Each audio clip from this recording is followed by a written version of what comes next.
একটু একটু করে জমানো টাকাটা সে অলওয়েজ বলতো যে আমি আমার টাকা দিয়ে হজে যাব। তো ওর টাকা জমাতো, আসলে ওই টাকা দিয়ে তার হজ হবে না, কিন্তু ওর যে মন মানসিকতা ছিল সেটা থেকে আমি ওকে বললাম যে আজকে তুমি টাকাটা দিয়ে দিবা, তাহলে হজে যাবা কি দিয়ে। পরে বলতেছে আমি আবার জমাবো, বাট আমি এই টাকাটা এখন আর রাখবো না, আমি ওদেরকে দিতে চাই। আমি যখন বাসা থেকে কিছু ক্যাশ নিয়ে আসছিলাম তখন ও বললো যে মা আমি আমার ব্যাংকটাও দিয়ে দিতে চাই, তুমি তো তোমার টাকা দিচ্ছ, বাট আমি আমার বয়সী যারা আছে, হ্যাঁ আমার ফ্রেন্ডদের মতো আমি ওদের জন্য কিছু করতে চাই। পরে আমি বলছি যে তোমার তো এটা অনেক দিনের টাকা, টিফিনের টাকা তুমি জমিয়েছো। পরে বলছেন আমি এটা পুরোটাই ওদেরকে দিয়ে দিতে চাই, কারণ ওরা খাবার পাচ্ছে না, আমি তো খেতে পারছি। তখন আমার খুব খারাপ লেগেছে যে আসলে মানে আমার বয়সের মানে আমার যে বেবি আছে ওর বয়সে অনেক বেবিরা না খেয়ে আছে। তখন আমি আমার মেয়ের শখের জিনিসটাই আমি নিয়ে এসেছি, কারণ এটা একটা ব্যাংক হলেও এটা একটা পুতুলের মতো, হ্যাঁ এটা নিয়ে ও খেলা করে আর এই পাশ দিয়ে ও কয়েন জমায়, টাকা জমায়। তো বলতেছে যে আমি এটা ওদেরকে দিয়ে দিব।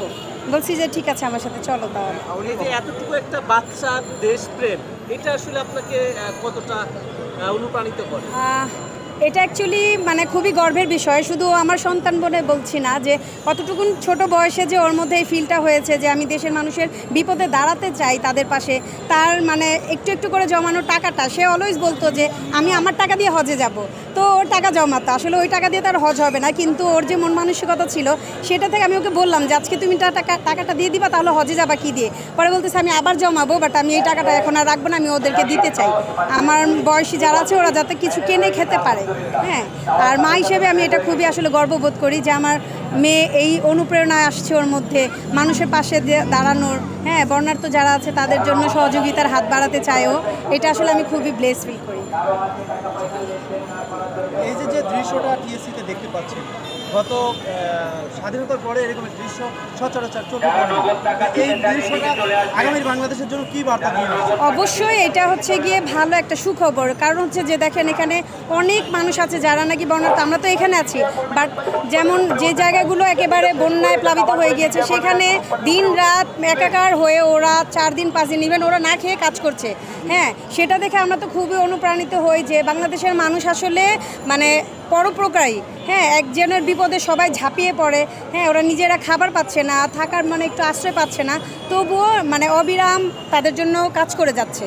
এটা খুবই একেবারে সম্মানজনক একটা বিষয়, যেটা আমাকে খুব অনুপ্রাণিত করে।